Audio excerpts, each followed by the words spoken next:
Hi hello friends, welcome back to media talks. நான் உங்கள் Mounika. So sorry friends, எனக்கு ரொம்ப ஹெல்த் இஷ்யூஸ், அதனால் வீடியோஸ் கண்டினியூஸாக போடவே முடியல. Gold, fever. ஸோ அதில் தான் போய் உங்களுக்கு வீடியோஸ் நான் ஷேர் பண்ணிகிட்ருக்கேன். டெய்லி போடணுமே அப்படின்னு சொல்லிட்டு ஏதோ ஒரு வீடியோ ஷேர் பண்ணிகிட்ருக்கேன். ஸோ பாண்டியன் ஸ்டோர்ஸை பொறுத்த வரைக்கும் பார்த்தீங்கன்னா, அப்கமிங் ட்ராக்கில் சக்திவேல் அண்ட் அரசி இருக்காங்களா, அவங்களோட ட்ராக்னு வந்து காத்துட்ருக்கு. அதில் என்ன பார்த்தீங்கன்னா, அவங்கள போய் காலேஜில் மீட் பண்ணுற மாதிரி ஒரு ஷூட்டிங்ஸ் அப்படின்னு வந்து ஷேர் பண்ணியிருக்காங்க. நம்ம சக்தி, அரசி 2 பேரும் இருக்காங்க. ரொம்ப அழகான ஃபோட்டோஸ் எல்லாமே ஷேரும் பண்ணியிருந்தாங்க. அது உங்களுக்கு இங்கே நான் ஷேர் பண்ணியிருக்கேன். ஐ திங்க் இது பக்கத்துக்கு காலேஜ் மாதிரி இருக்குது. ஸோ காலேஜில் போயிட்டு மீட் பண்ணுவார் அப்படிங்கிற மாதிரி எனக்கு ஒரு டவுட் இருக்குது அப்கமிங்கில். ஸோ இன்றைக்கி எபிசோட் எல்லாமே ரொம்ப நல்லா இருந்துச்சு. எனக்கு தெரிஞ்ச பாண்டியன் ஸ்டோர்ஸ் 1 நல்லா போச்சு. 2 நம்ம வந்து மேக்ஸிமம் எந்த ஒரு பார்ட் 2மே அவ்வளோ நல்லா போகாது கம்பேர் பண்ணி பார்க்கும்போது. பட் இந்த சீசன் ரொம்பவே சூப்பராக போயிட்டுருக்கு. எல்லா ஆக்டர்ஸுமே ரொம்ப சூப்பராக ஆக்ட் பண்ணிகிட்ருக்காங்க. அவங்களோட ஆக்டிங் ரொம்ப நல்லா இருக்குது பார்க்குறதுக்கு.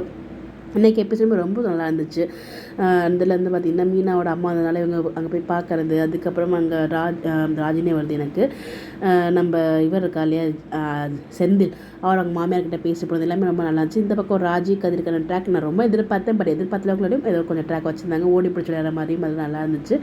ஒரு எனக்கு எபிசோட் நல்லா இருந்துச்சு. ஸோ வழக்கம் போல் நம்ம போலீஸ் ஸ்டேஷன் வந்ததுக்கப்புறம் கதிர் வந்து படுத்துருக்கும் போது மேலே ஃபீல் பண்ணிகிட்டு இருப்பார் இல்லையா, அவங்க அப்பா போயிட்டு இதே ட்ராக் ஆடி நடந்திருக்கு. ஸோ அதே மாதிரி இப்போ போயிருக்கு. அது மட்டும் இல்லாமல் வேலைக்கு போகக்கூடாது அப்படின்ற மாதிரி வந்து அவங்க அப்பா சொல்லியிருக்காங்க. காசு எதுவுமே கேட்க மாட்டேன், வேலைக்கு வர வேண்டாம் அப்படின்ற மாதிரியும் சொல்லியிருக்காங்க. பட் இந்த இடத்துல கதிர் என்ன பண்ண போகிறாரு, கண்டிப்பாக அவர் போவார் தான் நினைக்கிற வேலைக்கு. அதை மீறி அதை போனால் தான் ட்ராக் நல்லாயிருக்கும். ஏன்னா பாப்பா என்ன பண்ண போகிறாங்க அப்படின்னு சொல்லிட்டு நீங்கள் எபிசோட் பார்த்தீங்கன்னா எபிசோட் இருக்கிறது மறக்காமல் கமெண்ட்டில் ஷேர் பண்ணுங்கள். அப்கமிங் வந்து இவங்களோட மேரேஜ் ட்ராக் வந்து இருக்கும்னு நினைக்கிறேன். அது அப்கமிங் ஹை வோல்டேஜ் ட்ராக்காக இருக்க போகுது. அப்கமிங் எனக்கு தெரிஞ்சு அவங்க அப்கமிங்காக கழுத்தில் தாலி போட்டுருக்க வீடியோவுமே ஷேர் பண்ணியிருந்தாங்க. அது ரீல்ஸ்க்காக உண்மையாக நமக்கு தெரியல. அது வெயிட் பண்ணி தான் பார்க்கணும். உங்களுடைய கருத்துக்களை கமெண்ட்டில் ஷேர் பண்ணுங்கள். Bye bye.